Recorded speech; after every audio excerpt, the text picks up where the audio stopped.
শোন কাল নাগিন, আমি বেঁচে থাকতে তুই আমার দুই সাক্ষকন্যার কোনো ক্ষতি করতে পারবি না।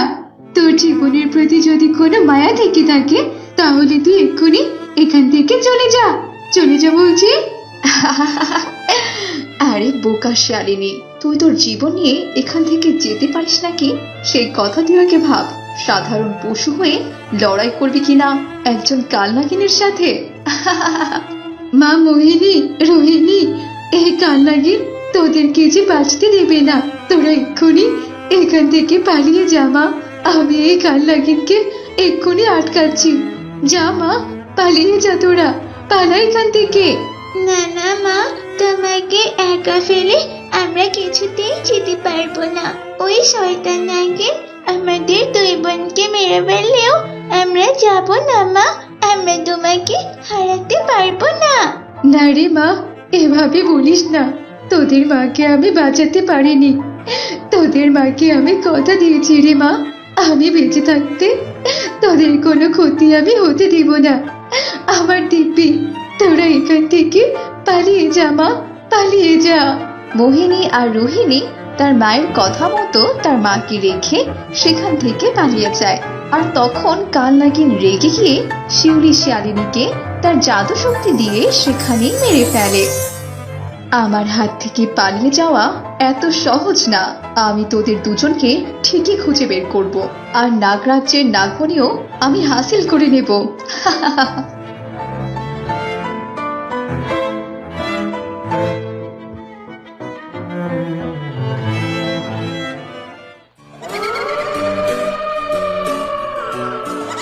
এই কটকটি, তুই তো দেখছি আমার থেকে বেশি ফল খেয়ে ফেললি রে। শোন, পাশের ওই পুকুর পাড়ে একটা আপেল গাছ আছে। আমি বরং সেখানেই যাচ্ছি আপেল খেতে। তুই বরং আস্তানায় চলে যাস, বুঝলি? আমি না হয় পরে যাব। আচ্ছা আচ্ছা ঠিক আছে, তুই বরং যেতে পারিস। আমার খাওয়া শেষ হলেই আমি চলে যাব। এরপর ডাইনি সে পুকুর পাড়ে যায়,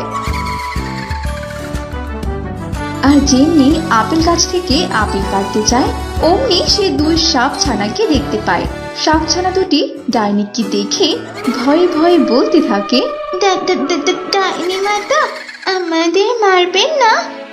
আমরা বড় বিপদে পড়েছি। আসলে কাল নাগিন আমাদের মাকে মেরে ফেলেছে, আর আমাদের দুই বোনের কাছ থেকে নাগমণি নেওয়ার জন্য আমাদের পিছু নিয়েছে। আরে আরে, তোমরা আমাকে দেখে একদম ভয় পাবে না, কেমন? আমি তোমাদের কোনো ক্ষতি করব না। ওই কাল নাগিন কিছুতেই তোমাদের দুজনের নাগাল পাবে না। তোমরা বরং আমার সাথে চলো। ডাইনি মাতা, সত্যি তুমি আমাদের দুই বোনের অনেক উপকার করলে। আমরা মা হারিয়ে আবারও আমাদের আরেকটা মাকে পেয়েছি।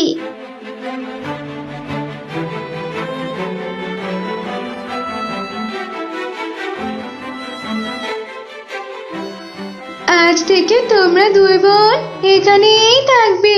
তোমাদের দুই বোনকে যে তোমাদের মায়ের মৃত্যুর প্রতিশোধ নিতে হবে। একে এখানে আবার সাপের বাচ্চা কোথা থেকে এলো? তুই কি এদের এখানে নিয়ে এসেছিস? হ্যাঁ রে, আমি ওদের এখানে নিয়ে এসেছি। আজ থেকে ওরা এই ডাইনি মাতার আস্তানায় থাকবে। সে কি রে, তোর কি জানা নেই আমাদের ডাইনি রাস্তা নাই কোনো সাপ থাকতে পারে না? ওরা যে কোনো সময় আমাদের ক্ষতি করে দিতে পারে। আমি এক্ষুনি ডাইনি মাতাকে বলে এই দুটো সাপ কন্যাকে এখান থেকে তাড়িয়ে দেব, তুই দেখে নিস। আর তখনই সেখানে ডাইনি মাতা চলে আসে। আমাকে আর বলতে হবে না, আমাকে বড় ডাইনি ওই দুই সাপকন্যার বিষয়ে সব বলেছে। আজ থেকে ওরা এখানেই থাকবে। কিন্তু ডাইনি মাতা, কোনো কিন্তু না। বড় ডাইনি, তুই ওদের মায়ের হত্যার প্রতিশোধ নেওয়ার জন্য সাহায্য করবি। এ কথা বলে ডাইনি মাতা সেখান থেকে চলে যায়। এইভাবে কেটে যায় আরো বেশ কয়েকদিন। কত জায়গায় আমি ওই দুই সাপকন্যাকে খুঁজেছি, কিন্তু আমি কোথাও পেলাম না। না, আমিও হাল ছাড়ার মতো নাগিন নই, ওদেরকে আমি ঠিকই খুঁজে বের করব।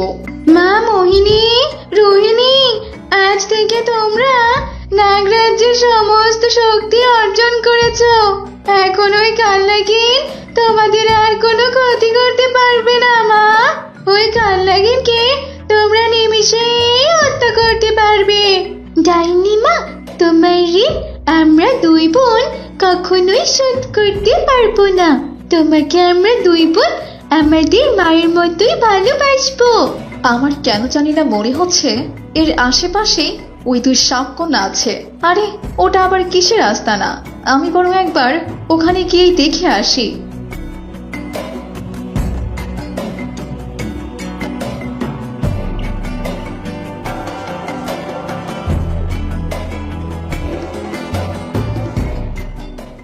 আরে আমার ধারণাটাই তো একদম সঠিক হয়েছে। তোরা কি ভেবেছিস এই ডাইনির আস্তানায় লুকিয়ে এসে আমার হাত থেকে তোরা বেঁচে যাবি? কিছুতেই না। শোন কালনাগিন, তুই এখানে এসে তোর মৃত্যু নিজেই ডেকে এনেছিস।